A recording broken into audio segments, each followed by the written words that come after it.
Honeycombing पहचान, सीमाएं और सही सुधार का तरीका। कंक्रीट पोरिंग के बाद गड्ढे।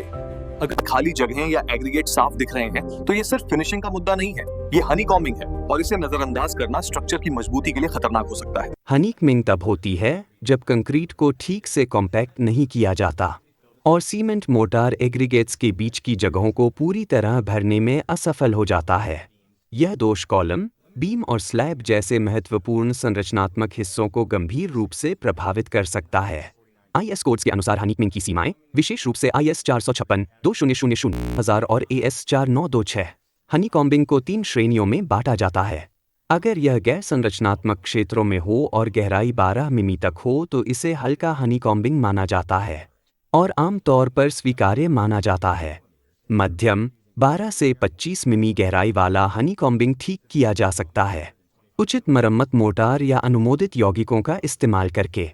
25 मिमी से अधिक गहराई वाला गंभीर हनीकॉम्बिंग या जहां रीइंफोर्समेंट बार्स खुली हों, उसे गंभीर माना जाता है। हनीकॉम्बिंग की मरम्मत के लिए GP2 का उपयोग करके प्रभावित क्षेत्र पर काम करें और सुदृढ़ीकरण के खुलने की सीमा जांचें। सतह की तैयारी करें। छैनी या यांत्रिक उपकरणों से सभी ढीले और कमजोर कंक्रीट को हटाएं और सतह को वायर ब्रश से अच्छी तरह साफ करें।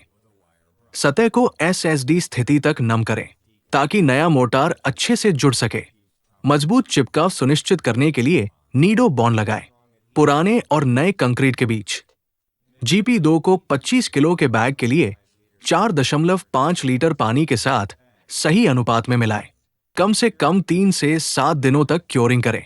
सभी जोड़ कसें और सीमेंट स्लरी के रिसाव को रोकने के लिए मास्किंग टेप या फोम का उपयोग करें। लीकेज रोकने के लिए ये कदम उठाना जरूरी है, अन्यथा केवल कंकड़ अंदर रह जाएंगे जिससे हनीकॉम्बिंग होगा। सुई को हमेशा लंबवत डालते समय वाइब्रेटर का उपयोग करें।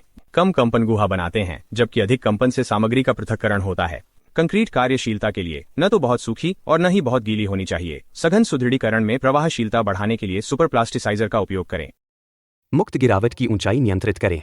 कंक्रीट को 1.5 मीटर से अधिक ऊंचाई से मुक्त गिरने न दें क्योंकि इससे एग्रीगेट अलग हो जाते हैं। कवर ब्लॉक्स का सही उपयोग। सही आकार के कवर ब्लॉक्स का उपयोग करें ताकि रिइंफोर्समेंट और शटरिंग के बीच पर्याप्त जगह बनी रहे, जिससे कंक्रीट को सही तरीके से डालना और सघन करना संभव हो। IS 456-2000 धारा 10 फरवरी 2001 में कंक्रीट की फिनिशिंग और सतह की खामियों की मरम्मत का विवरण दिया गया है। धारा 15.4 में संरचनात्मक स्वीकार्यता और पैच मरम्मत की सीमाएं स्पष्ट रूप से परिभाषित की गई हैं।